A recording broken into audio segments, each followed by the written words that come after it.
روشن نگه می‌داریم. برای ضبط روشن نگرشون می‌داریم.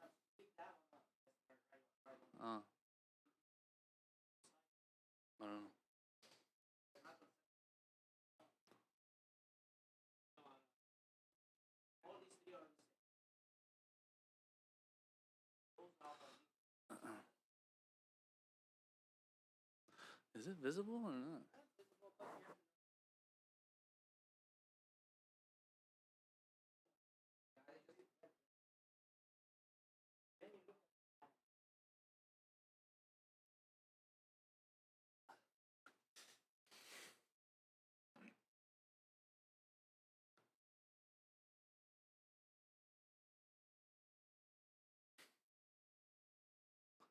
All right. Let us begin.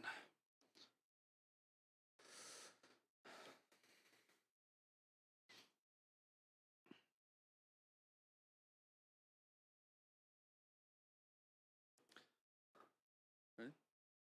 It's recording.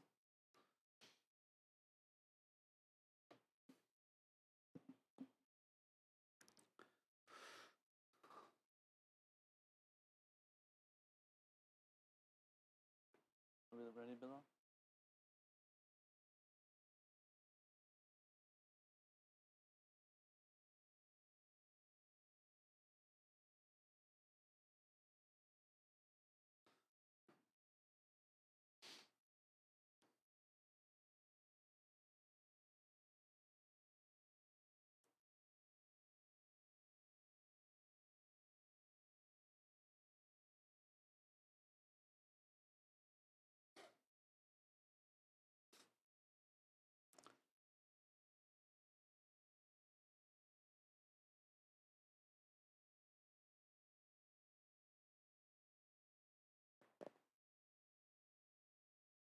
It stopped working.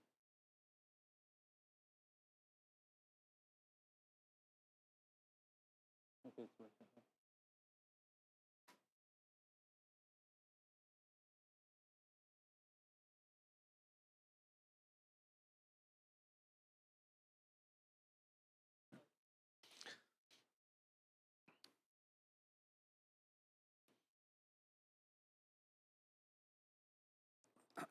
أعوذ بالله من الشيطان الرجيم. بسم الله الرحمن الرحيم. الحمد لله رب العالمين والصلاة والسلام على سيدنا محمد وآله الطاهرين. اللهم صل على محمد وآل محمد وعجل فرجهم. So we were speaking about the Sunnah and excuse me. Yes. Bismillah ar-Rahman ar-Rahim. We were speaking about the Sunnah, and one thing that I kind of tried to emphasize last session was that the Sunnah is one thing, Hadith, Riwayah is another thing. Hadith and Riwayah are not our Sunnah. They are reflecting the Sunnah. They are relating to us the Sunnah. That's something to keep in mind, because sometimes the difference between these two makes a difference, being able to discern between these two. So having said that, we were speaking about how we can verify the Sunnah, how we can get to and arrive at the Sunnah. And we talked about how we have akhbar, or riwayat, or hadiths, whatever you want to call them. Although, as I said, there is a little bit of a difference between these, but right now we don't need that difference. We're looking at them as synonymous. These khabar that we have that reflect the Sunnah, there was two types of khabar. We talked about khabar mutawatir, and then we reached khabar wahid, or akhbar al-ahad, which is the plural. And so the question is this: if a khabar is mutawatir, of course we said it's, we have certainty, we have yaqeen, we're good to go. The problem is we don't have too many akhbar that are mutawatir. What we're left is with anything other than mutawatir, which is referred to as khabar wahid. I also said this, that just because it's wahid, when wahid means one, it doesn't mean that there's only one report. No, sometimes there'll be three reports of the same thing. But it's not mutawatir, it's still considered wahid, because it doesn't give us 100% certainty. Maybe that one person, maybe those two people, maybe those three people made a mistake. Maybe, God forbid, they came together and said, let's lie about this, Things like that are always a possibility. So the question that is now presented here and posed is khabar wahid even hujjah? And I spoke briefly about the importance of this discussion. I think it's pretty clear why, because when you open up our hadith books, it's mostly akhbar al-ahad that we have. And so that is, I would say, the main work that is done in ijtihad is here. In dealing with these akhbar that we have in our sources. That's why this class, next one, probably the next one after it, they're going to be very important ones, because these are the ones that, majority of the ijtihad takes place in. So that's the importance of it. If we put aside akhbar al-ahad, we are left with almost nothing, they say. Okay, because how many verses do we have that speak about the ahkam? I know they say we have about 500 verses of ahkam, but even those, they're going to be recurring. Some of them are going to be repeating the same thing. And so if you water that down even, you'll be left with, I don't know how many you're going to be left with. And then even the ones that are speaking of ahkam, they're not giving us the details. وَلِلَّهِ عَلَى النَّاسِ حِجُّ الْبَيْتِ. It is incumbent upon you, Allah expects you and wants from you, حِجُّ الْبَيْتِ. Okay, what are the ahkam of that? Is it that simple? Because we only have that verse that talks about مَنِ اسْتَطَاعَ إِلَيْهِ سَبِيلًا. Whoever can perform it. That's all? Just can I perform it? That's it? No, you look at the Maraja, they have books describing and explaining the details. It's so detailed that they have to make a separate book. They can't just fit it in their conventional Tawzi'ul Masail books, you know? They have to make a separate one for them, for that topic, the Hajj rituals. Anyway, so a lot of the details are there in the akhbar that we have, in the hadith books that we have. So that's the importance of this discussion. We talked about it a little bit before last week as well. Let's move on to some of the proposed arguments for the hujjiyah, the bindingness, the authority of these akhbar al-ahad. We need to see, can I rely on a person by the name of Zurara, who's a famous companion of the Imams? Lots of the hadiths we have are from Zurara, or from Muhammad bin Muslim, or from others like them. Can I rely on them or not? Because at the end of the day, let's just say they're not liars. Who knows? They're not ma'soom, they might lie. Who knows? They might make mistakes and so on. So why? Who says that it is binding on me to follow what they say? It's not mutawatir. I didn't achieve any yaqeen or certainty from what was said to me by them. So why is it that I have to follow them? After we go through that, there are 4 types of khabar, or only 2. We have to talk about that. That's a different discussion. There are different categorizations, and there's a history behind it. And there's this other discussion of wuthuq versus thiqa, or tawthiq versus wuthuq. That's also something very interesting that we'll talk about later. But for today, what we need to talk about is number 2 here. Some of the proposed arguments for its hujjiyah. And this is the traditional discussion that you'll find in usuli books. Yes. All right, so let's move on to the hujjiyah. Some of the proposed arguments for this hujjiyah of a khabar that's not mutawatir. Okay, they say we have Quran for this, we have Sunnah for this, we have Ijma' for this, we have something called Sirah that we'll get to as well, or Bina'ul Uqala. We'll talk about these. I'm saying all of these so we get familiar with, this is what the mujtahids have to deal with. So that by the end of all of this, when we're done, inshallah, whenever that happens, these classes, we're like, okay, you know what? I'm just going to leave it to them to take care of. This is not my cup of tea. You know what I'm saying? Because sometimes when you go into taqlid and you're talking to people about taqlid and people are saying, why do we have to do taqlid? Just the fact that they become familiar with the process is enough for them to accept that, yeah, this is not for everybody. When you look at it from the outside and you don't know what the whole process of ijtihad looks like, you're like, why can't I do it? Bismillah, okay, let's talk about it a little bit. You'll see how sometimes boring it can be, how repetitive it can be. I still remember I was listening to some of the cassettes of Ayatollah Shubayri Zanjani and his work on, and his discussions on Rijal. And he was going through different narrators of hadiths and so on, and talking about some things that really put you to sleep, okay, in Qom. That's their job. So just the fact that I'm familiar with the process and the discussions therein, sometimes is enough for me to acknowledge that, yeah, this requires expertise, and now I understand why it's not that we need to do taqlid, because we can't do ijtihad unless we spend 50 years in the hawza or something. I'm not about that life, So anyway, Some have said Quran, some have added Sunnah to that, some have Ijma, some have added something else that we'll get to in the end, which is the most important one. Hopefully we can get through all of these today. Let's go through 3 verses of the Quran. The first one here on this slide here is the famous verse of Ayatun Naba, the verse of Naba. Naba means khabar, means news. So it's a long story. Long story short, someone by the name of forgot his name, something bin Uqba. Forgot his name actually. Walid bin Uqba, I think it was. He was sent by the Prophet to a people to gather Bani Mustalaq, if I'm not mistaken, to get zakat from them. Okay? To get zakat from them. Now, when you don't pay your taxes, even in this country, you're in big trouble, right? You're seen as an enemy of the state if you don't pay your taxes. That's how important it is for sustaining a state, a country, an economy. All right. Back then, same thing. The Prophet sends out people, delegates to them this collection of the zakat. This person goes, Walid had some beef with these people in the past during Jahiliyyah times. This tribe that he was going to, he had some problems with them in the past. So as he's going, but now they've all embraced Islam, and maybe this is the first time that the Prophet is sending someone on his behalf to go and collect zakat from these people. So these people who have now embraced Islam, they're all happy. The Prophet has sent somebody to us to come and collect our zakat. Here's our money, take it. So they come to receive this person. Walid notices that these people are like running out towards him. He's like, oh my God, it's the old beef. It's come to life again. And he runs for his life, goes back to the Prophet. It's a famous story. And he tells him, the Prophet tells the Prophet that, yeah, these guys were about to attack me and stuff like that, or they don't want to pay zakat. And so if you're not going to be paying the zakat during the Prophet's time, that is seen as a big problem. And so the Muslimin now are under the impression that this tribe is not even Muslim anymore.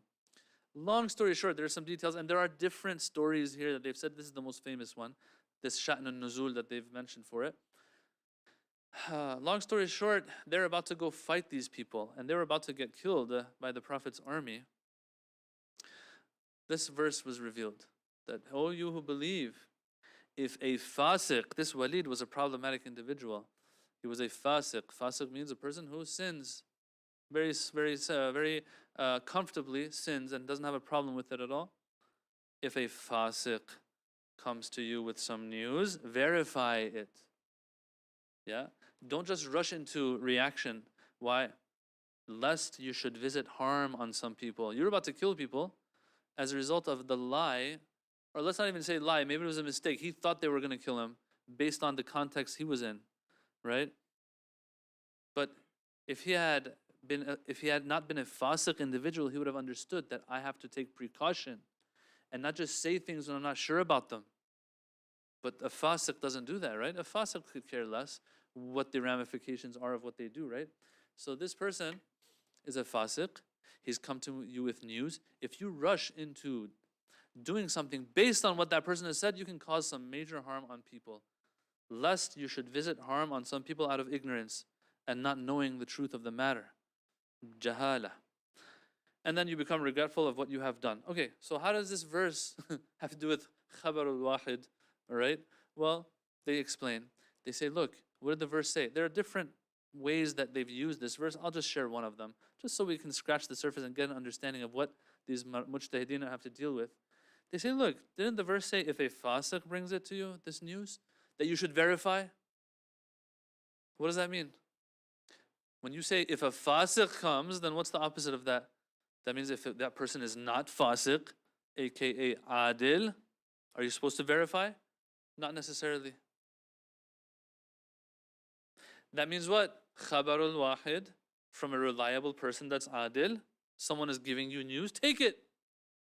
The only time you verify, you wait, is when, no, this person is a fasiq. So for example, if brother here or Sayyid there comes to me and gives me news about something or tells me that this is the rule about something, I'm supposed to take it. I don't have to verify. It's not wajib on me to verify. This is one of the arguments that they'll have. Now, it might sound all nice and stuff, but there's back and forth on this. All right, they've pointed out different things in this verse that might not necessarily yield that conclusion. But all in all, this is what it's used for. Some are convinced, some are not convinced, maybe, in regards to this one. Okay?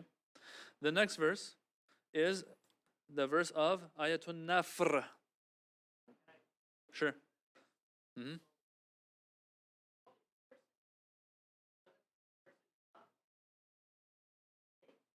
Exactly. That's where some people bring that up. So the brother is asking, what if this person that's bringing us news is not fasiq, is adil, but there's a chance they're mistaken about something. Still, we're not going to attack a whole people based on that one news that he brings us, right? And so here, some will say that, okay, look, what are we getting from the verse?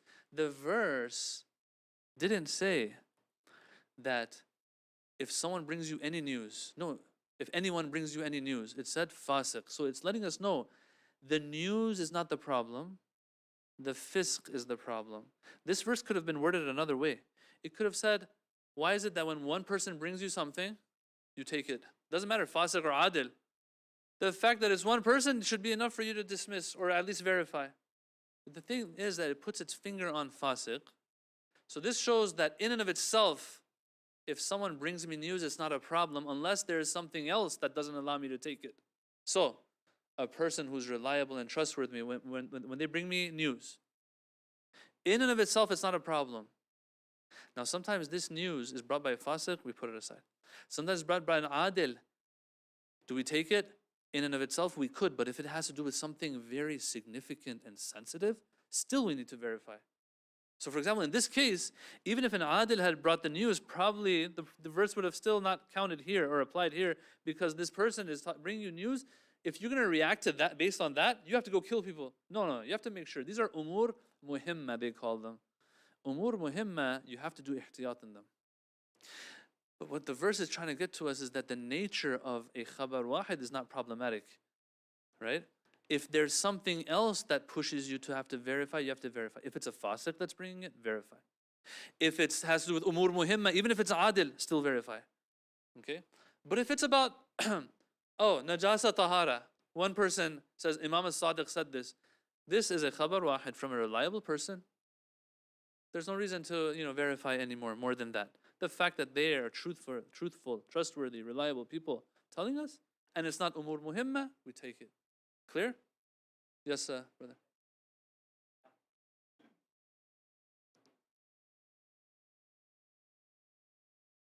Right. So the brother asks, when we have multiple different, sometimes answers regarding one mas'ala, one issue, okay? And they're all trustworthy people that are giving us the report.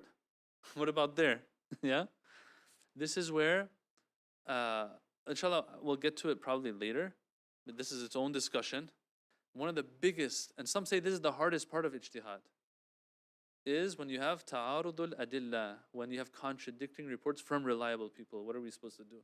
And this was a problem during the time of the imams. They would go to the imams and ask the imams about this. What are we supposed to do? We get conflicting answers from reliable people. And so the imam gives them some guidance on that. There's a lot of discussions there in regards to that. For now, in and of itself, without any contradiction, anything else contradicting, can I take a khabar from an adil person regarding something that is not umur muhimma? They say, look, this verse is letting us know that the khabar in and of itself is not a problem. Or else it wouldn't have said, oh, there's a problem here because of fisq. It would have just said, there's a problem here because it's wahid. It's one. Yeah? The fact that it didn't say that shows that, okay, the nature of a khabar is not problematic unless other things come into the picture. All right? The next verse, Ayatun Nafr. That famous verse that says, yet it is not for the faithful to go forth all together. Let me explain. There's different sha'n nuzuls here. I read 3 for this one, but I'll just share one of them. That when the Prophet would go to battle, sometimes there were people that everyone would go with him, to the point that the only people left in Medina are the munafiqeen and whoever else that was problematic. Everyone's going with the Prophet. That's one story. There's other stories as well. There were some who were trying to go and learn from the Prophet, and there were too many that were trying to go and learn from the Prophet. The verse says not everyone's supposed to go. Some people should go. Okay, so different stories here, but they all have the same message. That look, out of the different groups of people you have, there should be a subgroup, a smaller group that goes and learns religion, and others take care of other business. Okay? Makes sense. It's common sense. You know? Not everyone in the city is going to be a butcher. Not everyone in the city is going to be a mechanic. Not everyone is going to be a cook and so on. You have some cooks, some mechanics, some this, some that, some religious experts as well. Very simple. Yet it is not for the faithful to go forth all together. Hey, everybody, don't go now either to the battlefield, so that all of a sudden we don't have anyone who's learning the deen, everyone's just fighting. Or no, not everyone should go. Not everyone should go and try to learn religion while there's other responsibilities that are left. No, there should be a balance. But why should not there go forth a subgroup from each of their groups to become learned in religion? لِيَتَفَقَّهُ فِي الدِّينِ. So that what happens? وَلِيُنذِرُوا قَوْمَهُم. And to warn their people when they return to them. When you're teaching religion to the people, you are warning them. Hey people, this is wajib, this is haram. If you do this, if you don't do that, you're in trouble. You're warning them, right? And to warn their people when they return to them so that they may beware. Okay, how does this verse let us know that? The reports from people that are reliable, at least, is something that is binding on us. I think it's pretty obvious if you think about it. Because it said they're supposed to go learn. If I'm supposed to go learn, I go sit with the Prophet, I hear from the Prophet, and then I come back to my people in Dallas, and I teach them what the Prophet said. There was no Dallas back then, by the way. I teach them what the Prophet said. Think about it. If they're not supposed to rely on khabar wahid, what's going to happen? It's all pointless. It's all pointless, right? When the Quran is saying, let a group go, let some of them go, and so they learn and come back and they go and amongst their people and teach their people. That means that the people are supposed to take from them. Yeah? These are trustworthy, learned individuals. They're supposed to learn from them. Not just the Prophet's time. You'll see some hadiths we'll get to later, hopefully, about how the imams would send people to their companions to learn the deen. Okay, so you can't like, the Prophet said, come to you, but I'm not going to take it from you because khabar wahid is not binding on me. Yeah, you're one person, you're two people, you're three people, maybe all three of you are lying, maybe all three of you are mistaken. No. And it's obvious, brothers and sisters, that's not how the world works. Right? The world doesn't work like that. There's always a margin of error there. There's always a possibility of mistake. The thing is, as human beings, we rule those out. We'll talk about that later a little bit more. So this is the second verse that's used. Third verse, the verse of kitman. Kitman means to hide. It says, indeed, those who conceal what we have sent down of manifest proofs and guidance, after we have clarified it in the book for mankind, they shall be cursed by Allah and cursed by the cursers. So it says that, some people were going to the scholars of Bani Israel and asking them for information. They were giving wrong information. These verses were revealed. It says you're supposed to share the knowledge that you have, not conceal it and lie to the people.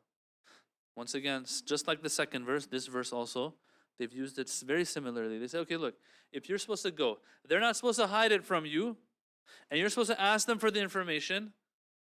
But what if the information they give you is not binding on you? Then what's the point of all of this, right? What's the point of all of this?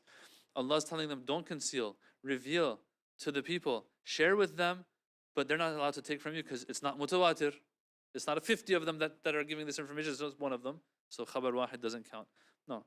All of this shows that, yeah, there is some bindingness here at least. Yes.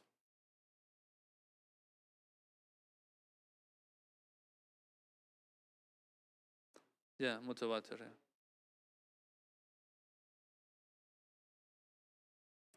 Yep, as I said last week, a chain is as strong as its weakest link.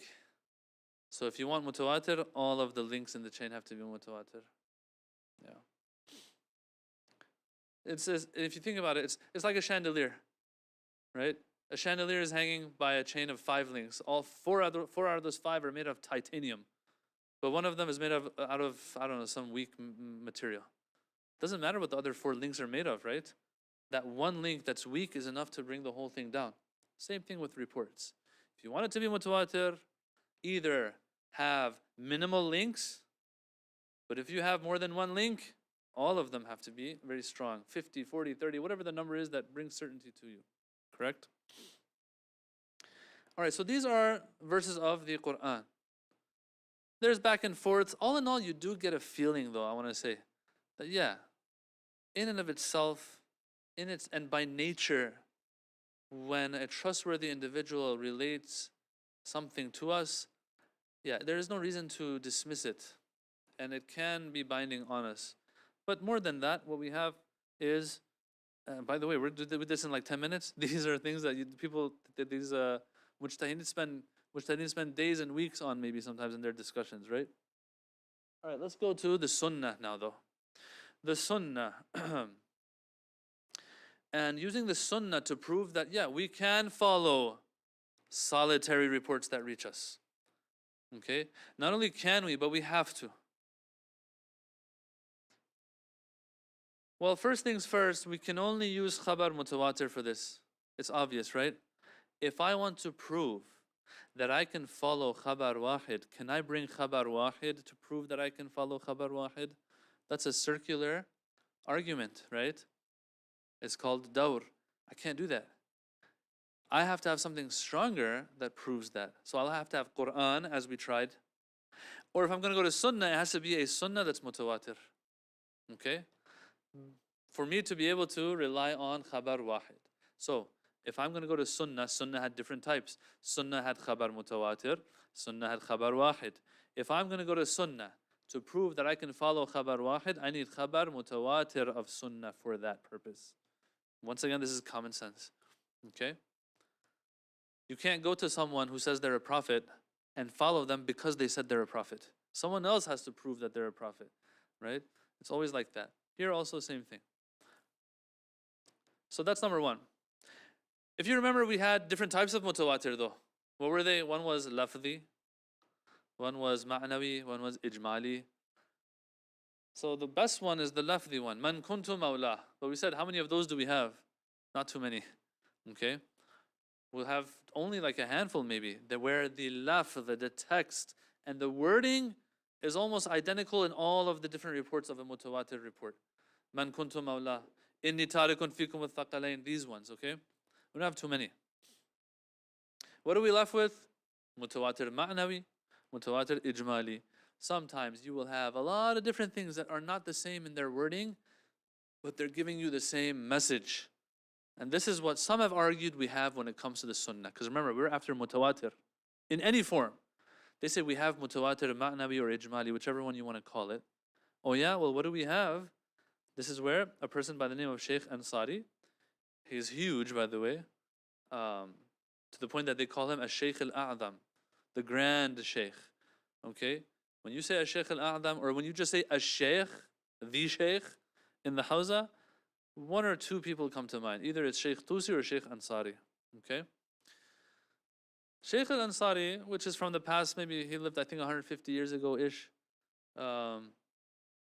In his book, he talks about how we have 5 sets of hadiths that come together to give us this tawatur ma'nawi.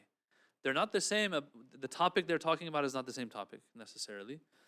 And the wording obviously is not the same, but they all are giving us the same message. And when you bring all of these together, yeah, that one message that that is the one commonality between all of them is really solidified. You become sure about it. You have yaqeen about it.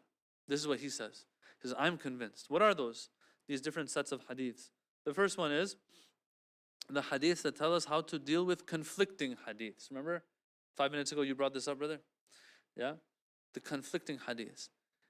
They go to the imams, and this is, as I said, this is a different chapter we'll get to later, inshallah. But for now, they go to the imams, they say, Imam, 2 reliable people have given me different answers regarding a mas'ala, an issue. What am I supposed to do? Well, if khabar wahid was not binding on us, if khabar wahid was a problem to begin with, the imam, he would just straight up say, why are you even going to individuals for deen? Come to me. Either you come to me, or if like 10 of my companions tell you something and you become sure, that's when you take it. Why are you even relying on people, individuals?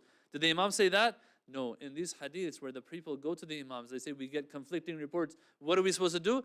The imam starts giving them measuring sticks and tools to use to gauge which of the two of the reports they're supposed to prefer and take. All right? The murajjihat, tarjih, murajjihat, when you prefer something, the imams give them murajjihat. They don't call that person out and say, hey, wait a minute, why are you even going to individuals? Why are you relying on khabar wahid in the at all? Like, that's not something you're supposed to do. They don't say that. So all of these hadiths, now they might be 10, 20, 30, I don't know how many they are. All of a sudden, they're all talking about different things maybe, but they all fall under the category of the hadiths of ta'arud and contradicting hadiths. And they all are giving us one message that we can take from all of them. What is that? That khabar wahid is not a problem in and of itself. Because if it was, the imam would have never answered in this way. So all of a sudden, we didn't have any hadith that says khabar wahid is binding on you. We didn't have a hadith like that. But we have like 20 or 15 or 10 even hadiths that now are saying subliminally, are letting us know that khabar wahid in and of itself is not a problem.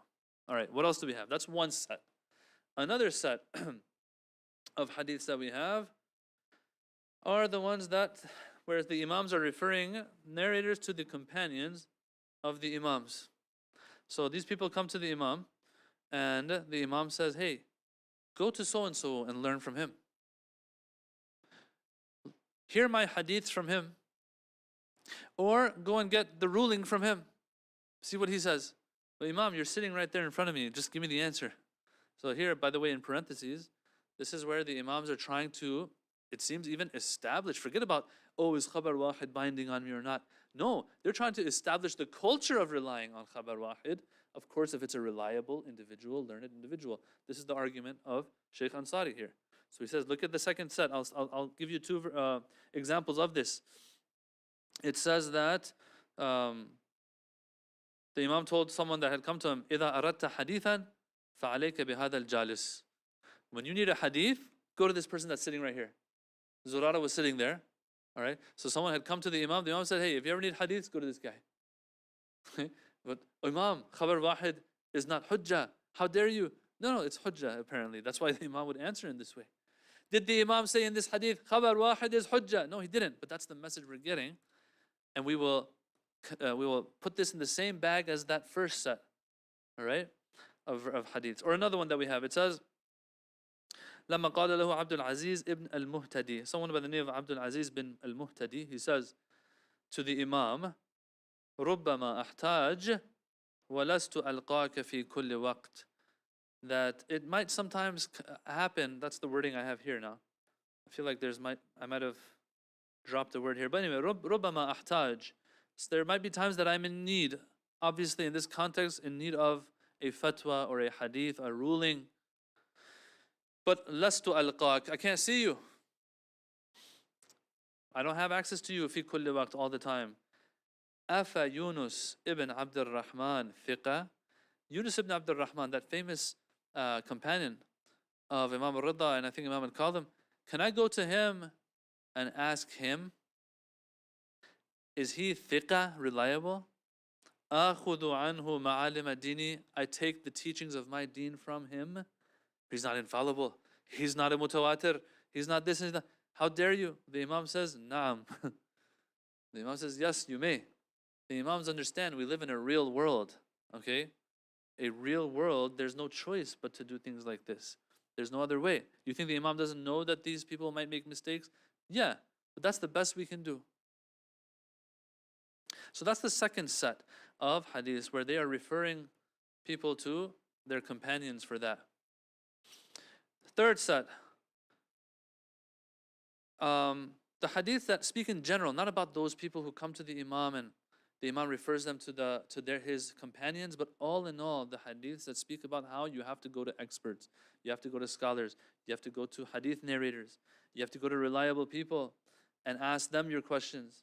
For example, وَأَمَّا الْحَوَادِثُ الْوَاقِعَةِ, that very, very famous hadith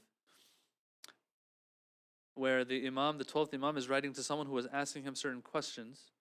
He says, as it pertains to those things that you were asking about, or those things that come up later in the future that you need to find an answer to. فَارْجِعُوا فِيهَا إِلَى رُوَاتِ أَحَادِيثِنَا or رُوَاتِ حَدِيثِنَا. So go to those who narrate our hadiths. فَإِنَّهُمْ حُجَّتِي عَلَيْكُمْ. They are my hujjah upon you, my proof upon you. My whatever, if you don't listen to them, you won't have an excuse. وَأَنَا حُجَّةُ اللَّهِ عَلَيْهِمْ. And I am Allah's hujjah upon them. Alright, so things like these, they show us that, okay, if these are wahid, these are ahad, these are people that I go to that are not mutawatir, that are not ma'soom, yet I'm still supposed to go to them. Yeah, so that's the third set of hadiths. The fourth set of hadiths are the ones that talk about how we are encouraged to transmit and transcribe hadiths. This one's pretty cool too. Well, if the whole method of hadith transcription and transmission was problematic because it is based on khabar wahid, the imams wouldn't encourage this. Okay? They know that, okay, when my companion writes in his book or on his little tablet that he has, tablet, not these digital ones, back then, there are some hadiths that they had little tablets with them that they would write on, the hadiths that they would hear from the imams, okay? So those tablets, huh? Those, yeah, the iPads of then. The fact that the imams are encouraging this shows that, okay, khabar wahid in and of itself is not a problem again. So for example, you'll have hadiths that say, Man hafidha ala ummati arba'ina hadithan, ba'athahu Allahu faqihan aliman yawm al-qiyamah. Whoever preserves 40 hadiths from my ummah, or for my ummah, then Allah will resurrect them as a faqih and as an alim on the day of resurrection. Now there's discussion, what does this mean? Does it mean if you just memorize the hadith? Or no, here preservation means more than that. Yeah? Keeping a record of it, explaining it, and all of that. So you probably know this is a tradition amongst the scholars. They have 40 hadith books that they do, right? And they'll have commentaries on those hadiths that they choose, and so it's because of this. Usually it's because of this hadith. It's a famous hadith. It's a mutawatir hadith according to some. If not, then it's definitely mustafid. It's very, very something that's widely accepted. Okay. Or for example, uktub وَبُثَّ عِلْمَكَ فِي بَنِي عَمِّكَ فَإِنَّهُ يَأْتِي زَمَانٌ هَرَجٌ or harij لَا يَأْنِسُونَ إِلَّا بِكُتُبِهِمْ. Another hadith where the imam tells this person, he says, write and record and disseminate the knowledge or your knowledge amongst your cousins, because a time will come that is very dire, that these people will, the only solace they find is in their books. These books, these initial books in which these ashab were recording their hadiths from the imams. Okay? Not the later collections that we have, those initial books, those usul that we call them in the science of hadith. Alright, so this one also, this encouragement, as I said, doesn't make sense if 99% of those hadiths are not mutawatir. Okay? And they're going to just be khabar wahid and they're not to be relied on. That's the fourth set of hadiths that we have. And finally, the last set of hadiths that we have, the hadiths that condemn those who fabricate lies against the imams. Think about it. If khabar wahid in and of itself was problematic, when the people are fabricating hadiths against the Prophet, against the imams, all it takes for the imams and the Prophet is to say, hey people, if you ever find a solitary report, throw it away. Throw it away. That's not what the imams say though. They're talking about how, what you're supposed to do to be able to tell if something is a lie or not. Hey people, if you see what they've said about us goes against the Quran, then فَضْرِبُوهُ عَلَى الْجِدَارِ. Throw it against the wall, throw it out. We haven't said it, things like that. Okay? They're giving us criteria so that we can tell certain things from false and true things from each other, of these reports. But if khabar wahid was not binding, what did the imam or the Prophet have to say? All he had to say was, hey people, if you ever see a solitary report, throw it away. You're supposed to only rely on mutawatir. That's what they would have said. They haven't said that. So this is regarding the sunnah. Now, Sheikh Ansari and others, they've concluded from this. Even Sheikh Muzaffar in his usul book, he also likes this argument. He says this is pretty convincing. Yeah. Sheikh Ansari is no joke. He's convinced.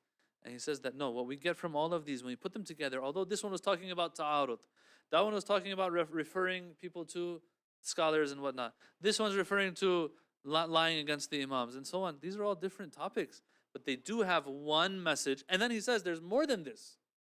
These are just the ones I'm bringing for you. They all are united on one message. That one message is going to be mutawatir. Making all of these mutawatir, these hadiths mutawatir ma'nawiyan, or mutawatir ijmalan. They're giving us one message at least, and that is you can rely on the hadiths that are not mutawatir. You see, brothers and sisters, like I just want to take a moment here to just like tip my amama to these mujtahideen. Like, how do you even come up with this stuff? How much work have they done over the centuries to be able to come up with these proofs? Because they know the moment they give any opinion on Islam that is not backed by proof, they, as the hadith says, have to get themselves ready for Jahannam. Because if you don't have yaqeen and you talk, yeah, the hadith, and about religion especially, the hadith says get yourself ready for, you know, a very unpleasant stay in Yawm al-Qiyamah. فَلْيَتَبَوَّأْ مَقْعَدَهُ مِنَ النَّارِ. They should get their sitting place ready in the Jahannam and in the hellfire for themselves. So these maraja and mujtahideen throughout the centuries, it's kind of disappointing and very disheartening when you find people calling them out. Oh, they're not up to the times, they're not up with the times, they're not obsolete, outdated, this and that. Okay, that's fine if you think that there's more work to be done, but don't undermine the work of the previous generations. Come on. So much work has been done. How much time have they spent to be able to come up with these things to begin with, so that when we act upon their fatwas, it's not an example of us acting when we don't have yaqeen. We can have some yaqeen at least. We can have yaqeen that there's someone that has done their work, who has reached certain yaqeens, and I am going to go by them because I'm not an expert myself. Yeah. So that's we're having that little moment of silence to acknowledge their efforts. That will be all. Close that parenthesis.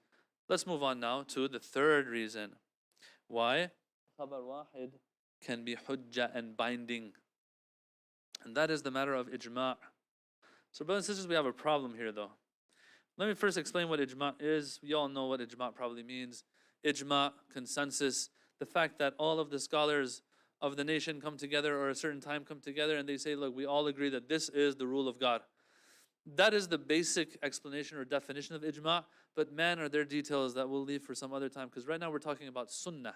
Remember we said there's 4 sources of ijtihad and rules of Islam. Number 1, Quran. Number 2, sunnah. Number 3 is ijma'. We'll get to that later. What exactly is going on there? How much ijma' really we have regarding things. Right now you'll get a little glimpse of some of the problems we have when it comes to ijma'. Okay? Some have claimed that we have ijma'. All the ulama agree that you can rely on khabar wahid. The problem is this. The one who says that is Shaykh al-Tusi, the great. He says, I know we have ijma'. I'm letting you know we have ijma'. Okay? All right, that's great. But guess what? Sayyid Murtada, his teacher, says we have ijma' that it is not hujjah. Which one? So who's right, who's wrong here? Now, this is not an ijma' that I have achieved myself. It's not like I've gone and looked at all of the scholars of a time or that time to see what they say about it. So this is a narrated or quoted ijma'. It's a manqul ijma', they call it. It doesn't have as much value as an ijma' that I achieve myself and I go and figure out. But in the end, these are claims. It is a claimed ijma', but we have them conflicting each other. And so when 2 things conflict, what are you supposed to do? If you can't figure out which one it is, both of them lose credibility. And you can't rely on each one. Why would you rely on this one versus that one? They're almost contemporary too. Sayyid Murtada and Shaykh al-Tusi, they're almost contemporaries, almost. And so we can't take any of them. Now, some have tried to reconcile like Sheikh Ansari, he's tried to reconcile. And he's done a pretty good job at it. I'll share some of the things that he said. For example, he said, look.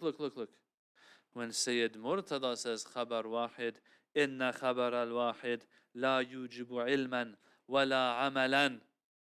When he says that, what he means by Khabar wahid is different than what Sheikh Tusi says. When he says Khabar wahid, of course it's binding. Of course it's hujjah and we have to follow it.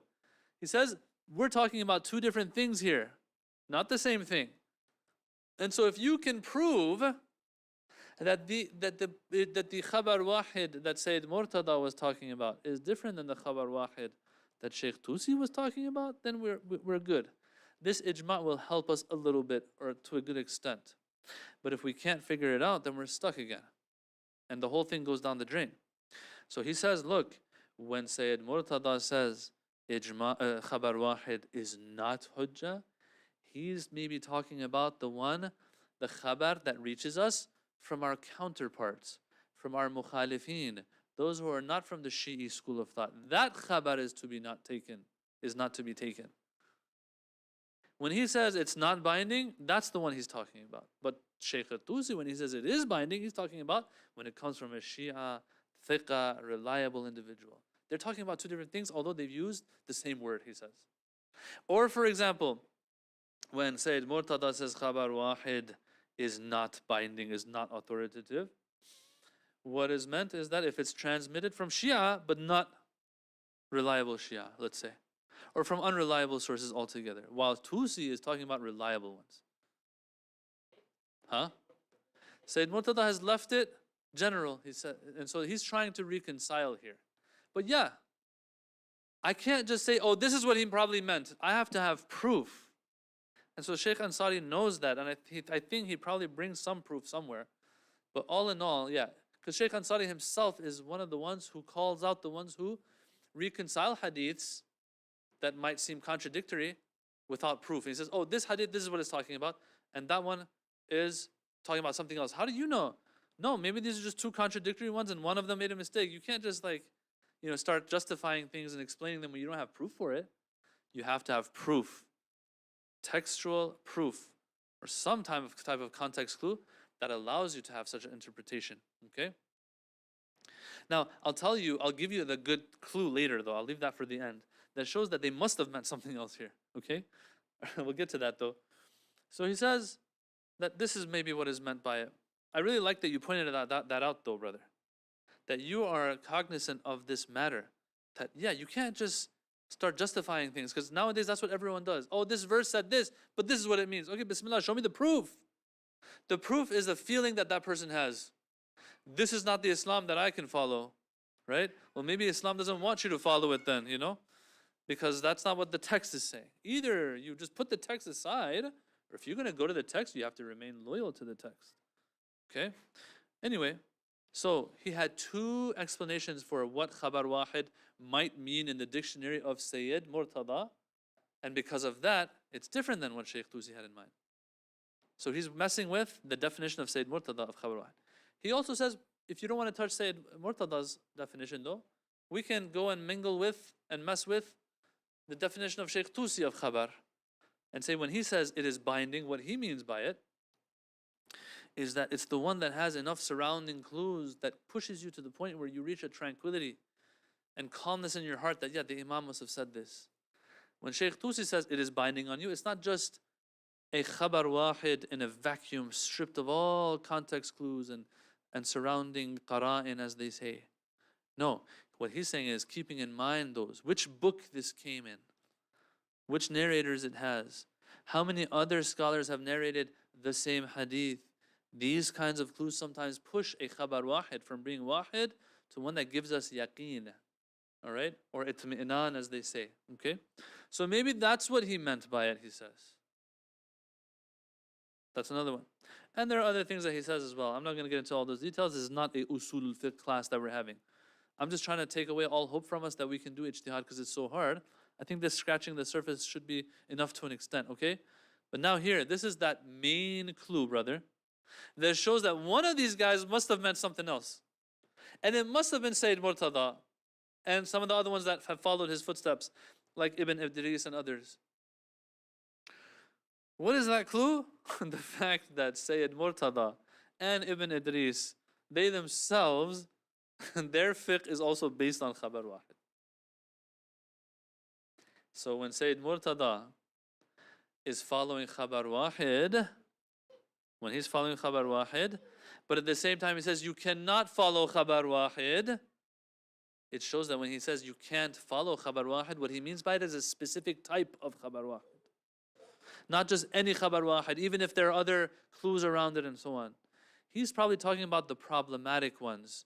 He's probably talking about the ones that you're not supposed to follow, and that's why Shaykh Ansari has these explanations, probably, and these guesses that he has, that he must have meant this, he must have meant that, and things like that. Okay? Yeah, so you see, these are the things that a person has to deal with when it comes to these matters. It's not easy at all. It's very hard to try to figure out what's going on. Someone might say, okay, who cares about ijma? We had Quran, we had Sunnah. Yeah, but when you have someone like a Tusi, or someone like Sayyid Murtada, these are like the fathers, of Shi'ism, okay? Saying something like this, you got to figure it out. You can't just say, oh, you know what, I don't care about that part. No, these are things that have to be looked at, and time has to be spent, and energy has to be spent on, so that you figure them out. And finally, the main reason, okay, that the ulama will usually cite for why you follow khabar wahid, okay, is this fourth one. Sirah. What kind of sirah? I should have wrote the whole thing, I didn't. Siratul uqala, it's called. Or bina'ul uqala. The way people, uqala means people who have minds, okay? How do people act? What is the normative common practice amongst people when it comes to dealing with someone telling them something? What do they usually do? So this is where we'll talk. There's 5 points here. It's like a sequence, if you may, of different premises that we go through to come to our conclusion. And I'm going to say this is probably the strongest argument they use, because the Quran argument has its proponents, but it has the ones who are countering it. The Sunnah, Ijma, forget about the Ijma one. There's a lot of issues there. The Sunnah one even, these are ones that there's still some question marks. But a person will say, okay, I'll put all of those next to this one, this last one, and we should be good. Okay? What is that? Okay, when we look around, we see that the normative practice of the people is to rely on trustworthy individuals in their everyday lives. All right? When someone calls me up and says like, hey, like this is happening at this time, I usually accept it. Now, if it's a big thing, an important event, I might look into it further. But in normal matters, that's what I do. That's what people do. Do you agree with me? We say, yeah, we agree with you. This we agree with, this premise. What do we have next? Small, insignificant possibilities of mistake / dishonesty are usually dismissed and not taken into consideration. Brother Ali, Sayyid Hussein, yeah, they come to me with news. This person, I'll pray behind this person any day. Okay? Maybe not Brother Ali, but Sayyid Hussein. I will pray behind them any day. And so why? Because this person is a reliable, trustworthy, adil individual. And that's just to say the least. Okay? There's a chance, though, he's being dishonest about this one thing. What do I usually do about that? When he comes and gives me certain information, I'll take it. Oh, there's a chance he might, this one time he might be not telling the truth. No. I dismiss that. Unless it has to do with my money, it's a different story. All right? Other than that, I dismiss it. Do you agree with this premise? We say, yeah, we agree with this one too. Let's go to number 3. That, okay, if this is what all people do the Muslims also do this? Yes, us Muslims, we also do this. We might trust each other a little bit less. But all in all, right, this is the common practice.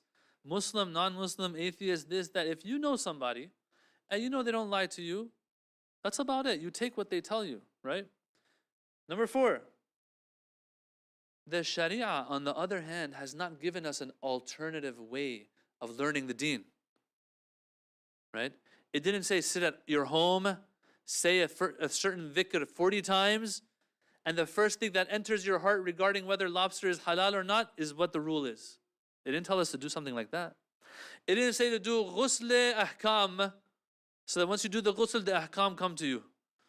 There's no such thing. No matter what you look throughout all the sources and all the practices of all the people of the times of the Imams, the times of the Prophet, it was all about just narrating and transmitting knowledge to each other. That's all it was. Nothing more than that. We don't find a special methodology being endorsed. Yes? And if it was something, we have a saying in Arabic, لَوْ كَانَ لَبَان. If it was there, it would have showed itself.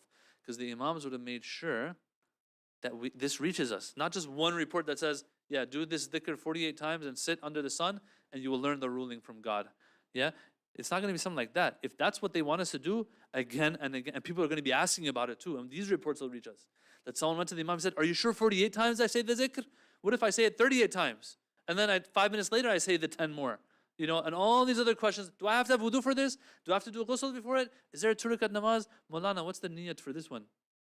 All of these questions will come up of how to implement that and utilize that method to reach those acts. We don't have any of that.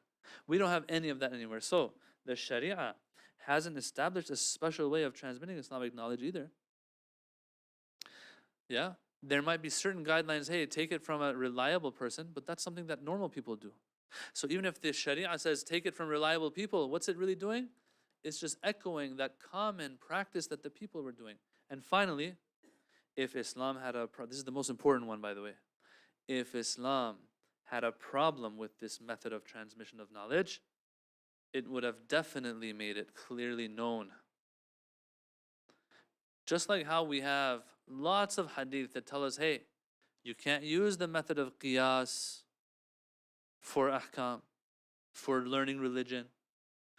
And how the Imams are always reproaching, condemning the ones who actually use this method again and again and again. A practice qiyas is a practice that is nowhere close to the practice of relying on reliable people when it comes to transmitting knowledge. The people of the world throughout all ages, they rely on trustworthy people. This practice is used way more than the practice of qiyas and istihsan that the Ahlul Sunnah might use. Look at how much the Imams countered that, because they had a problem with it. It was a well-established practice. The Imams made sure to have what they say has as much weight as that practice. Okay? Now we talk about a practice that's even more implemented even more than this, which is relying on people who come to me that are trustworthy people. Of course the Imams are going to have to say it again and again and again and again until they hammer it into our minds that you're not allowed to, no matter who it is. Even if it's Sayyid Hussein who comes and tells you, you can't rely on him. Why? Is he a bad person? No. He's a good person. But you're not supposed to rely on just one good person when it comes to your deen. They don't say that. But the exact opposite we find. They're telling people to go to Zurara. He's a good person. He listens well. Go learn from him. Go to Yunus ibn Abdul Rahman and these other ones. Go to them.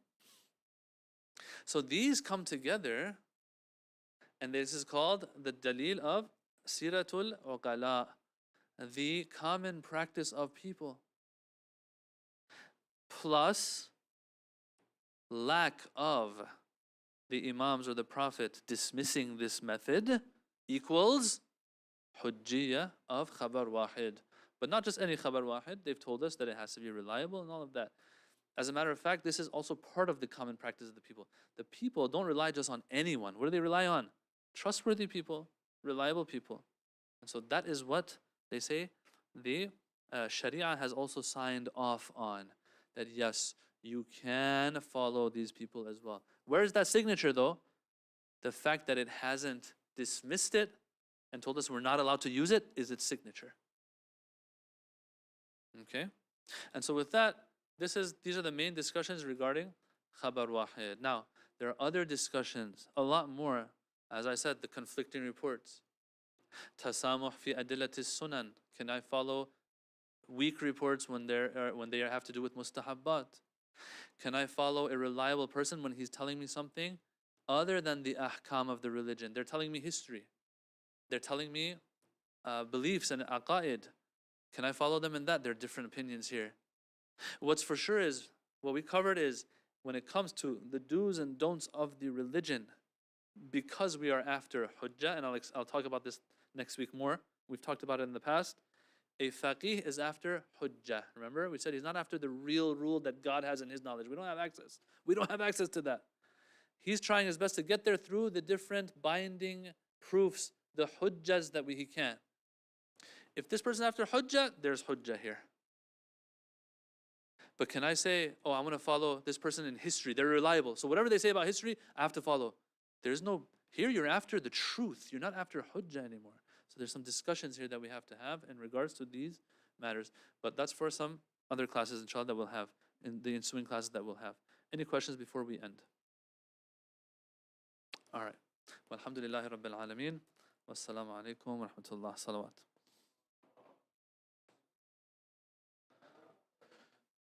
Next week we'll have a class, inshallah. But then after that, it'll go way after the first Ashra of Muharram. Okay? So next week is our last class. I have a few long trips myself that I'm not going to be here for. And then the Muharram Ashra as well, we can't do anything then. We'll see if we'll do something in Muharram and Safar. If not, then we might even do it after Muharram Safar. You know. But yeah, inshallah. So just want to let you know that next week is the last class, inshallah.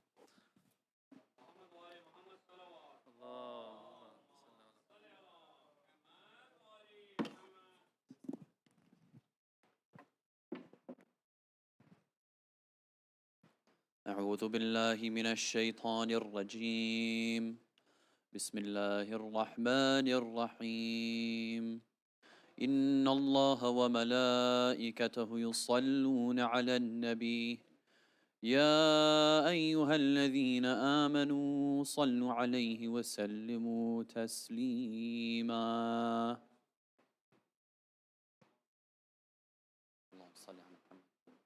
الله أكبر الله أكبر الله أكبر الله أكبر أشهد أن لا إله إلا الله أشهد أن لا إله إلا الله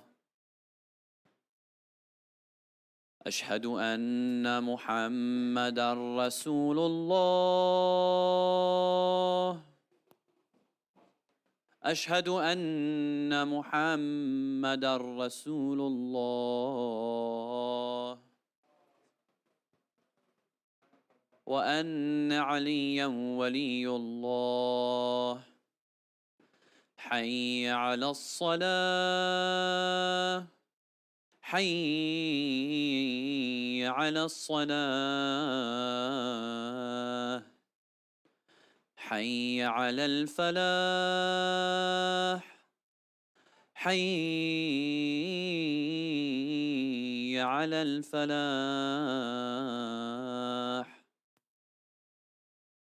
حي على خير العمل حي على خير العمل الله أكبر الله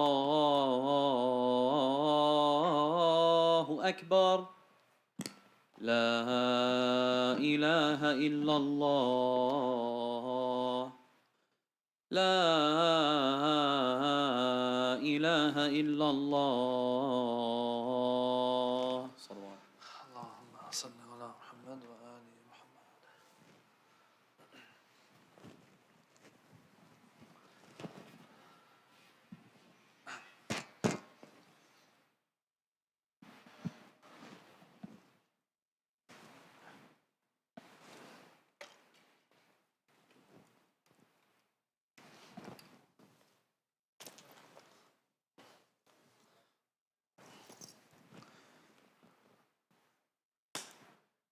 If you can just connect, or Brother Quresh, if you can hold it. Allahu Akbar, Allahu Akbar. Ashhadu an la ilaha illallah. Ashhadu an la ilaha illallah. Ashhadu anna Muhammadan Rasulullah. Sallallahu alayhi wa alihi. Ashhadu anna Muhammadan Rasulullah.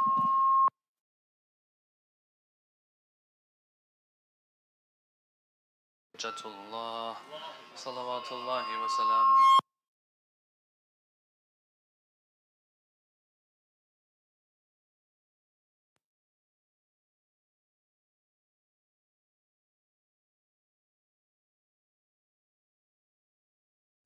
حي على خير العمل حي على خير العمل قد قامت الصلاة قد قامت الصلاة الله أكبر الله أكبر لا إله إلا الله أستغفر الله يا محسن قد أتاك الله أكبر بسم الله الرحمن الرحيم الحمد لله رب العالمين الرحمن الرحيم مالك يوم الدين إياك نعبد وإياك نستعين اهدنا الصراط المستقيم صراط الذين أنعمت عليهم غير المغضوب عليهم ولا الضالين بسم الله الرحمن الرحيم إنا أنزلناه في ليلة القدر وما أدراك ما ليلة القدر ليلة القدر خير من 1000 شهر تنزل الملائكة والروح فيها بإذن ربهم من كل أمر سلام هي حتى مطلع الفجر الله أكبر سبحان ربي العظيم وبحمده سمع الله لمن حمده الله أكبر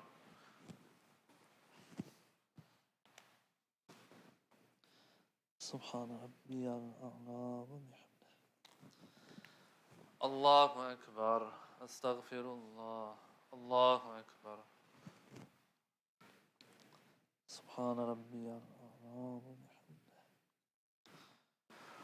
الله أكبر بحول الله وقوته أقوم وأقعد بسم الله الرحمن الرحيم الحمد لله رب العالمين الرحمن الرحيم مالك يوم الدين إياك نعبد وإياك نستعين اهدنا الصراط المستقيم صراط الذين أنعمت عليهم غير المغضوب عليهم ولا الضالين بسم الله الرحمن الرحيم قل هو الله أحد الله الصمد لم يلد ولم يولد ولم يكن له كفوا أحد كذلك الله ربي الله أكبر اللهم صل على محمد وآل محمد ربنا آتنا في الدنيا حسنة وفي الآخرة حسنة وقنا عذاب النار الله أكبر سبحان ربي العظيم وبحمده سمع الله لمن حمده الله أكبر سبحان ربي الأعلى وبحمده الله أكبر أستغفر الله الله أكبر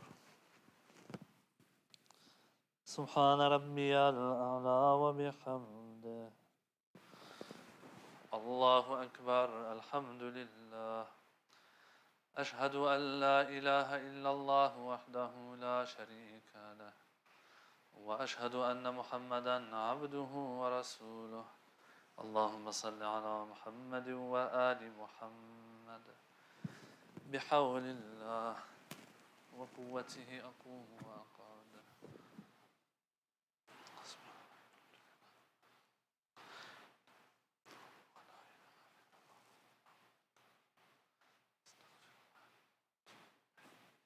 الله أكبر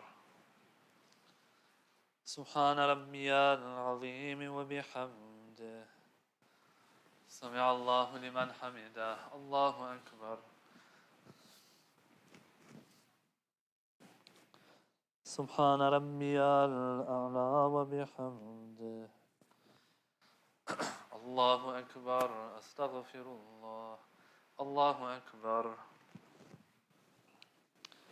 سبحان ربي الأعلى وبحمده اللهم صل على محمد وآل محمد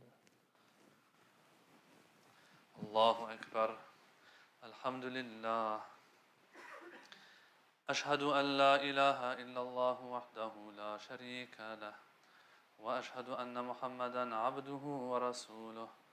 اللهم صل على محمد وآل محمد.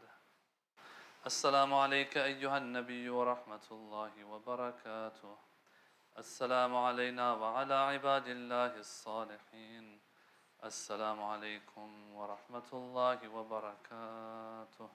الله أكبر الله أكبر الله أكبر. الله وملائكته يصلون على النبي.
Please also recite a Surah Fatiha for the sponsor of the Niyaz of tonight's program.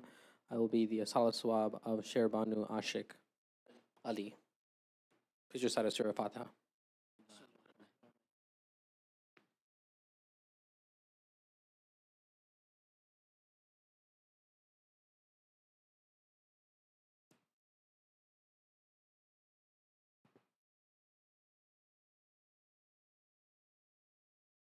بسم الله الرحمن الرحيم.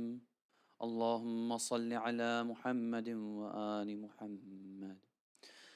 اللهم إني أسألك موجبات رحمتك وعزائم مغفرتك والنجاة من النار ومن كل بلية والفوز بالجنة والرضوان في دار السلام وجوار نبيك محمد عليه وآله السلام. اللهم ما بنا من نعمة فمنك، لا إله إلا أنت، أستغفرك وأتوب إليك.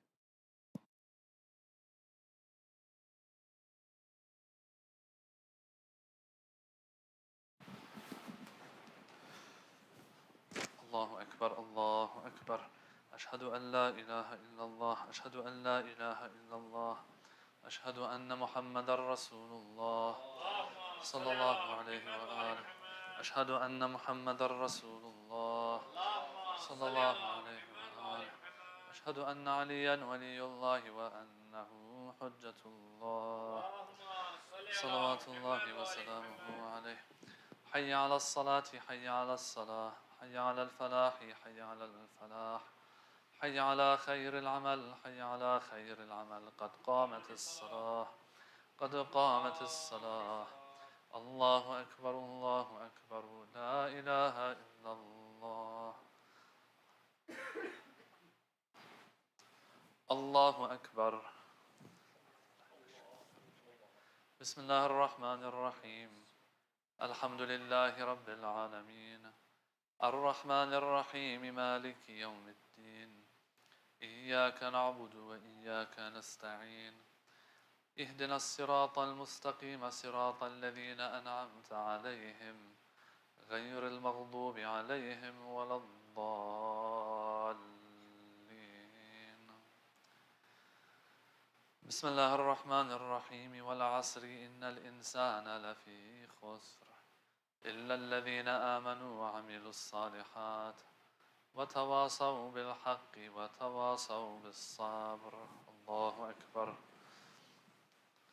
سبحان ربي العظيم وبحمده. سمع الله لمن حمده. الله أكبر. سبحان ربي الأعلى وبحمده. الله أكبر. أستغفر الله. الله أكبر. سبحان ربي الأعلى وبحمده. الله أكبر. بحول الله وقوته أقوم وأقعد. بسم الله الرحمن الرحيم. الحمد لله رب العالمين الرحمن الرحيم مالك يوم الدين إياك نعبد وإياك نستعين اهدنا الصراط المستقيم صراط الذين أنعمت عليهم غير المغضوب عليهم ولا الضالين. بسم الله الرحمن الرحيم. قل هو الله أحد الله الصمد لم يلد ولم يولد ولم يكن له كفوا أحد. كذلك الله ربي. الله أكبر. اللهم صل على محمد وآل محمد. ربنا اصرف عنا عذاب جهنم إن عذابها كان غراما إنها ساءت مستقرا ومقاما. الله أكبر. سبحان ربي العظيم وبحمده. سمع الله لمن حمده. الله أكبر. سبحان ربي الأعلى وبحمده. الله أكبر. أستغفر الله. الله أكبر. سبحان ربي الأعلى وبحمده. الله أكبر. الحمد لله. أشهد أن لا إله إلا الله وحده لا شريك له وأشهد أن محمدا عبده ورسوله. اللهم صل على محمد وآل محمد. بحول الله وقوته أقوم وأقعد.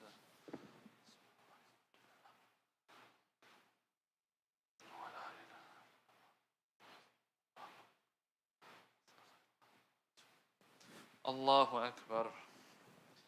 سبحان ربي العظيم وبحمده. سمع الله لمن حمده. الله أكبر.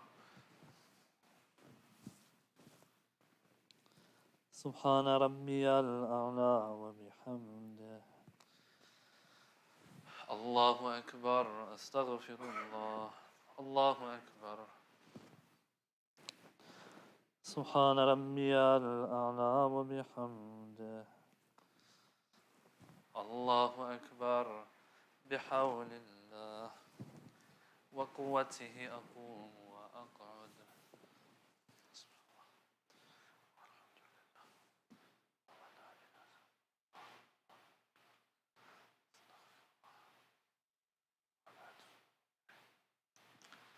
الله أكبر.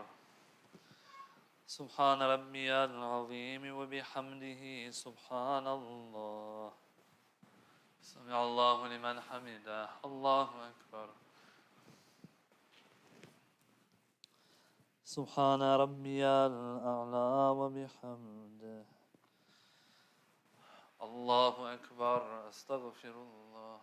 الله أكبر. سبحان ربي الأعلى وبحمده.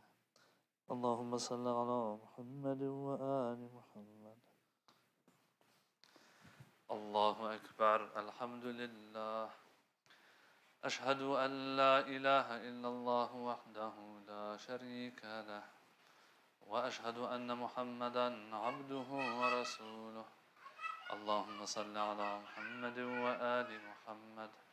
السلام عليك أيها النبي ورحمة الله وبركاته. السلام علينا وعلى عباد الله الصالحين.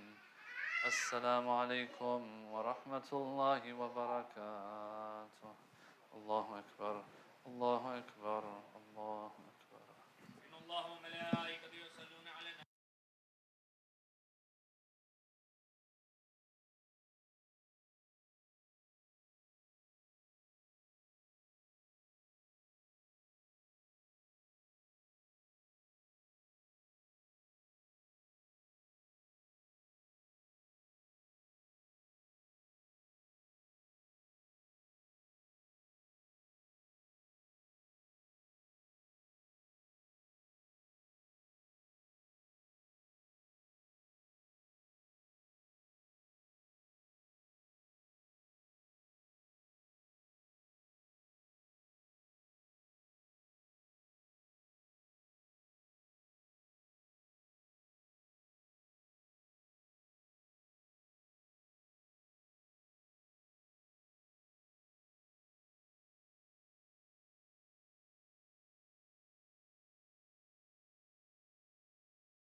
بسم الله الرحمن الرحيم.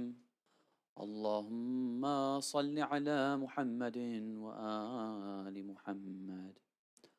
اللهم إنه ليس لي علم بموضع رزقي، وإنما أطلبه بخطرات تخطر على قلبي، فأجول في طلبه البلدان، فأنا فيما أنا طالب كالحيران، لا أدري أفي سهل هو أم في جبل، أم في أرض أم في سماء، أم في بر أم في بحر، وعلى يدي من ومن قبل من.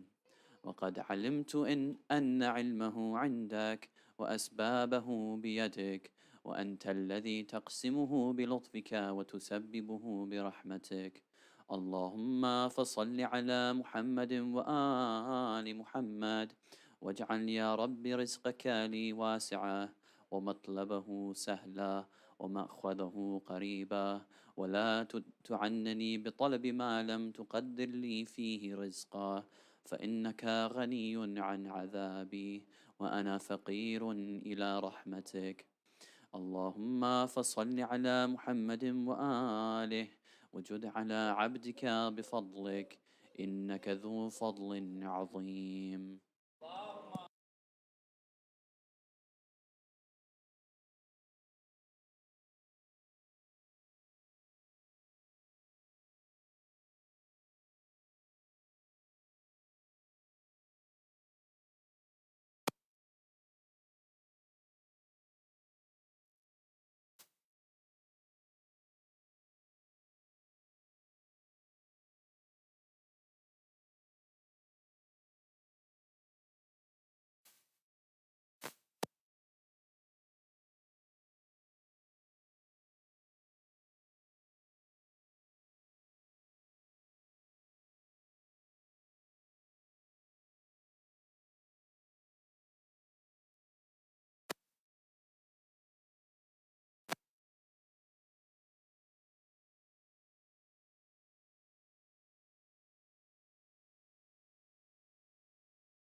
It's not.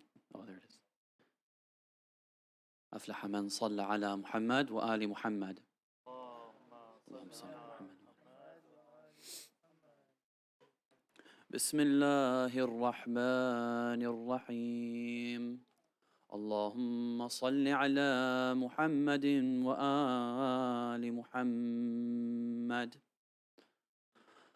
اللهم إني أسألك برحمتك التي وسعت كل شيء وبقوتك التي قهرت بها كل شيء وخضع لها كل شيء وذل لها كل شيء وبجبروتك التي غلبت بها كل شيء وبعزتك التي لا يقوم لها شيء وبعظمتك التي ملأت كل شيء وبسلطانك الذي على كل شيء وبوجهك الباقي بعد فناء كل شيء وبأسمائك الذي ملأت أركان كل شيء وبعلمك الذي أحاط بكل شيء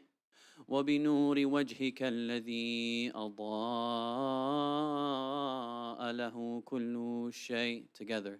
يا نور يا قدوس يا نور يا قدوس يا نور يا قدوس يا أول الأولين ويا آخر الآخرين. اللهم اغفر لي الذنوب التي تهتك العصام.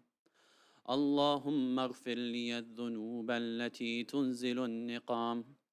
اللهم اغفر لي الذنوب التي تغير النعام.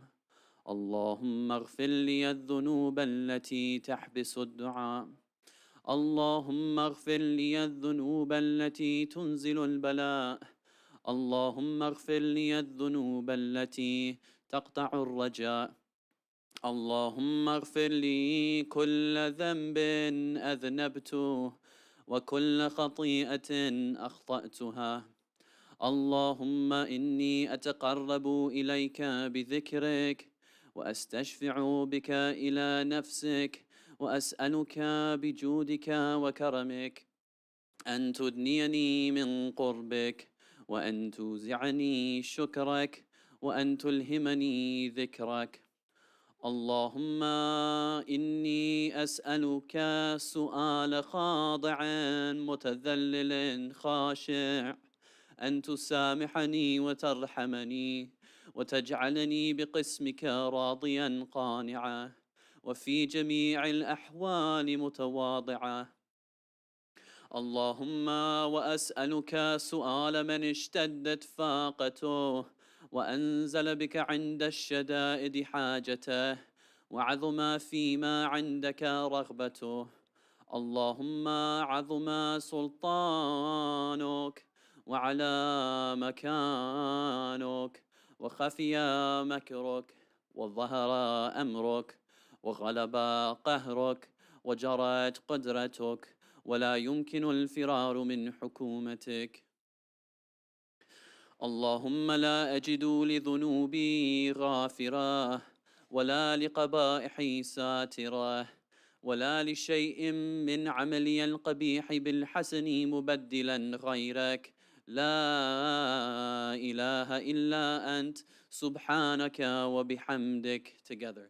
ظلمت نفسي ظلمت نفسي ظلمت نفسي وتجرأت بجهلي وسكنت إلى قديم ذكرك لي ومنك علي.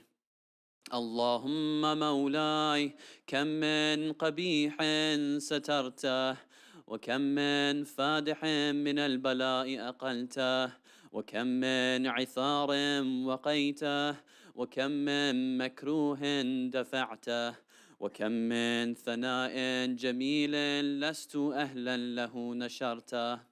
اللهم عظم بلائي وأفرط بي سوء حالي وقصرت بي أعمالي وقعدت بي أغلالي وحبسني عن نفعي بعد آمالي وخدعتني الدنيا بغرورها ونفسي بخيانتها ومطالي. يا سيدي فأسألك بعزتك ألا يحجب عنك دعائي سوء عملي وفعالي، ولا تفضحني بخفي ما اطلعت عليه من سري، ولا تعاجلني بالعقوبة على ما عملته في خلواتي من سوء فعلي وإساءتي ودوام تفريطي وجهالتي وكثرة شهواتي وغفلتي. وكن اللهم بعزتك لي في الأحوال كلها رؤوفا وعلي في جميع الأمور عطوفا. إلهي وربي من لي غيرك أسأله كشف ضري والنظر في أمري. إلهي ومولاي أجريت علي حكما اتبعت فيه هوى نفسي ولم أحترس فيه من تزيين عدوي فغرني بما أهوى وأسعده على ذلك القضاء فتجاوزت بما جرى علي من ذلك بعض حدودك وخالفت بعض أوامرك، فلك الحجة والحمد علي في جميع ذلك، ولا حجة لي فيما جرى علي فيه قضاؤك وألزمني فيه حكمك وبلاؤك. وقد أتيتك يا إلهي بعد تقصيري وإسرافي على نفسي together معتذرا نادما منكسرا مستقيلا مستغفرا منيبا مقرا مذعنا معترفا. لا أجد مفرا مما كان مني ولا مفزعا أتوجه إليه في أمري غير قبولك عذري وإدخالك إياي في سعة من رحمتك. اللهم فاقبل عذري وارحم شدة ضري وفكني من شدي وثاقي. يا رب ارحم ضعف بدني، يا رب ارحم ضعف بدني together. ورقة جلدي ودقة عظمي، يا من بدأ خلقي وذكري وتربيتي وبري وتغذيتي، هبني لابتداء كرمك وسالف برك بي. يا إلهي وسيدي وربي أتراك معذبي بنارك بعد توحيدك وبعد ما انطوى عليه قلبي من معرفتك ولهج به لساني من ذكرك واعتقده ضميري من حبك، وبعد صدق اعترافي ودعائي خاضعا لربوبيتك.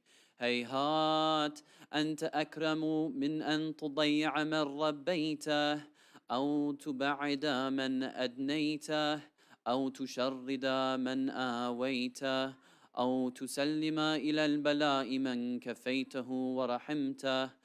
وليت شعري يا سيدي وإلهي ومولاي أتسلط النار على وجوه خرت لعظمتك ساجدة وعلى ألسن نطقت بتوحيدك صادقة وبشكرك مادحة وعلى قلوب اعترفت بإلهيتك محققة وعلى ضمائر حوت من العلم بك حتى صارت خاشعة وعلى جوارح سعت إلى أوطان تعبدك طائعة وأشارت باستغفارك مذعنة ما هكذا الظن بك ولا أخبرنا بفضلك عنك يا كريم يا رب يا كريم يا رب يا كريم يا رب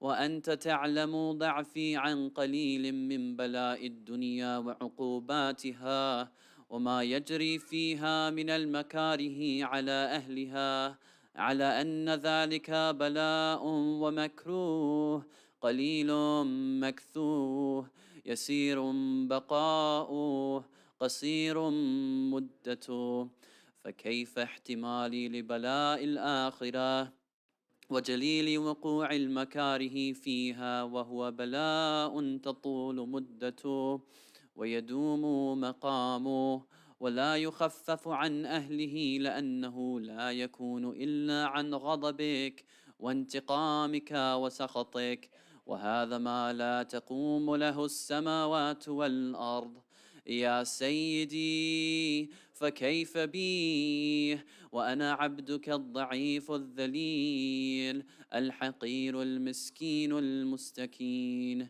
يا إلهي وربي وسيدي ومولاي لأي الأمور إليك أشكو ولما منها أضج وأبكي لأليم العذاب وشدتي أم لطول البلاء ومدتي فلئن صيرتني للعقوبات مع أعدائك وجمعت بيني وبين أهل بلائك وفرقت بيني وبين أحبائك وأوليائك فهبني يا إلهي وسيدي ومولاي وربي صبرت على عذابك فكيف أصبر على فراقك وهبني صبرت على حر نارك فكيف أصبر عن النظر إلى كرامتك أم كيف أسكن في النار ورجاء عفوك فبعزتك يا سيدي ومولاي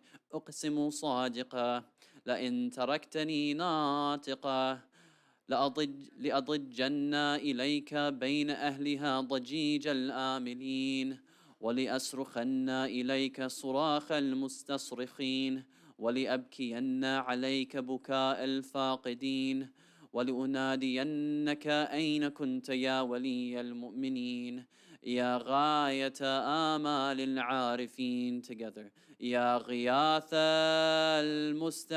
المستغيثين يا غياث المستغيثين يا غياث المستغيثين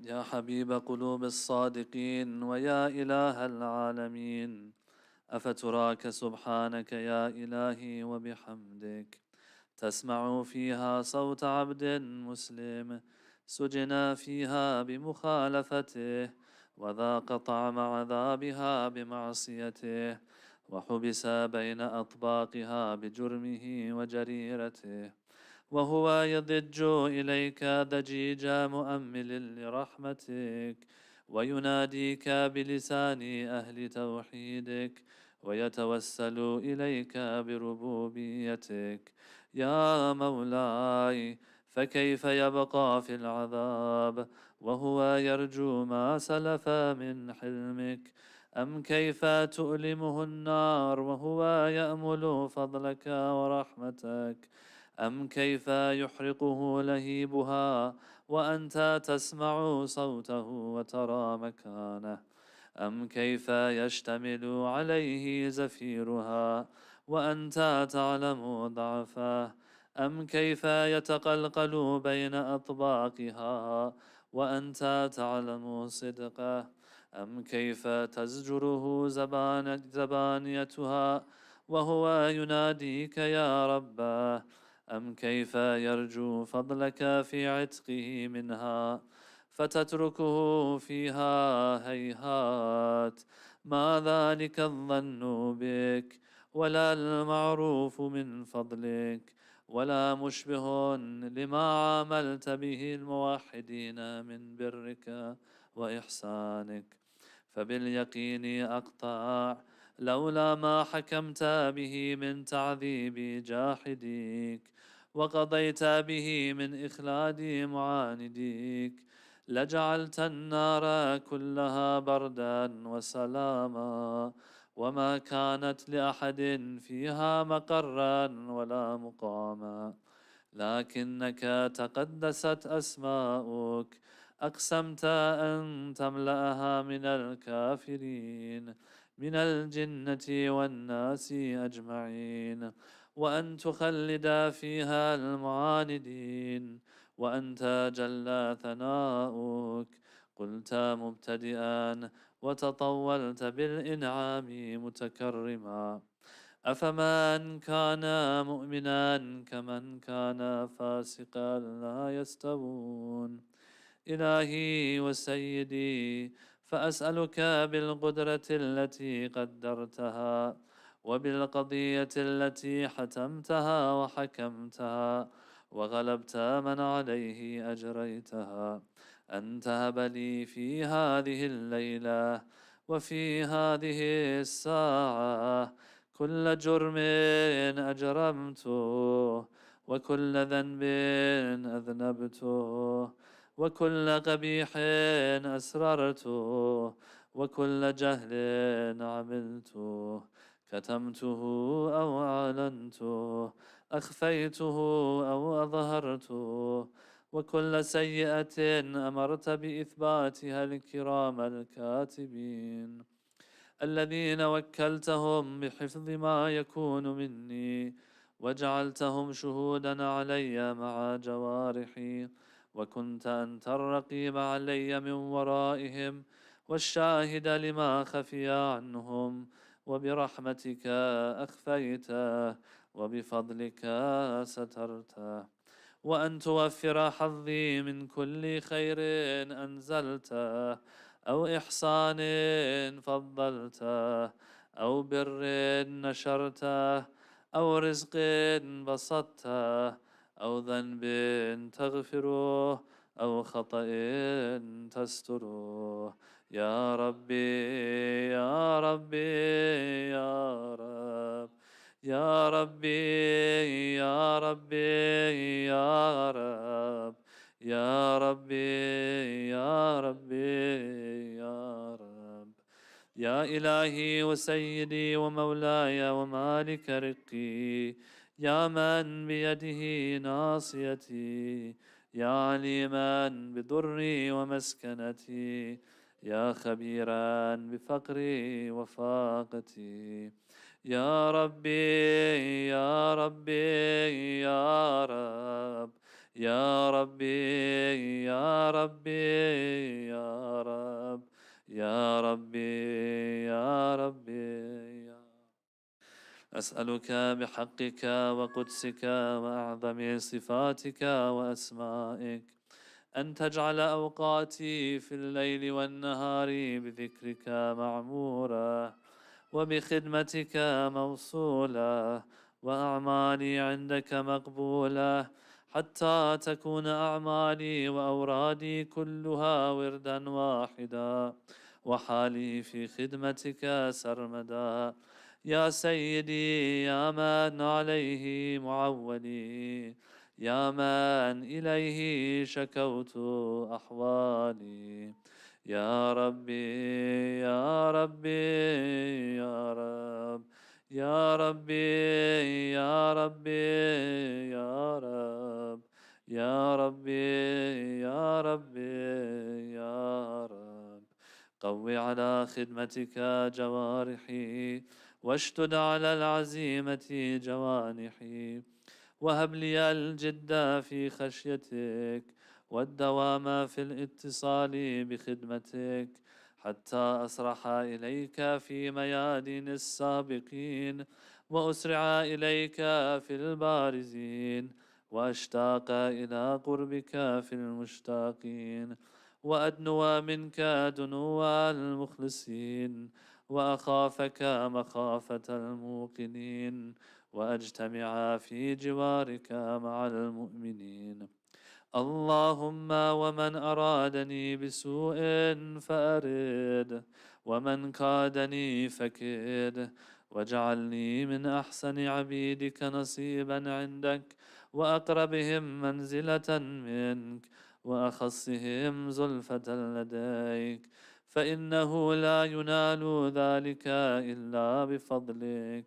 وجد لي بجودك، واعطف علي بمجدك، واحفظني برحمتك، واجعل لساني بذكرك لهجا، وقلبي بحبك متيما، ومن علي بحسن إجابتك، وأقلني عثرتي، واغفر زلتي، فإنك قضيت على عبادك بعبادتك، وأمرتهم بدعائك، وضمنت لهم الإجابة. فإليك يا ربي نصبت وجهي، وإليك يا ربي مددت يدي، فبعزتك استجب لي دعائي، وبلغني مناي، ولا تقطع من فضلك رجائي، واكفني شر الجن والإنس من أعدائي. يا سريع الرضا، يا سريع الرضا، يا سريع الرضا، اغفر لمن لا يملك إلا الدعاء، فإنك فعال لما تشاء.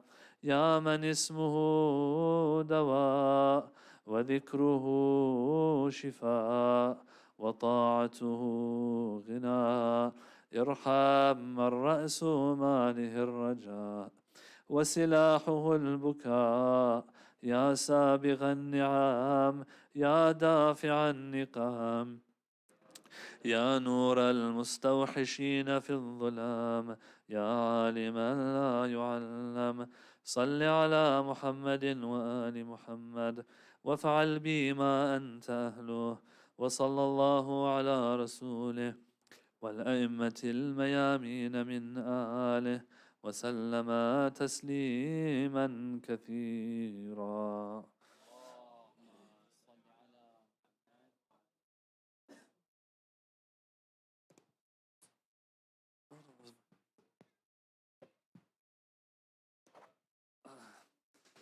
توجه زيارة. السلام عليك يا رسول الله، السلام عليك يا أمير المؤمنين، السلام عليك يا فاطمة الزهراء سيدة نساء العالمين، السلام على الحسن والحسين سيدي شباب أهل الجنة، السلام على 9 المعصومين من ذرية الحسين، السلام عليك يا غريب الغرباء ومعين الضعفاء والفقراء، أيها الرضا ورحمة الله وبركاته. السلام عليك يا مولانا يا صاحب الزمان، عجل الله تعالى فرجك، وسهل الله تعالى مخرجك وظهورك.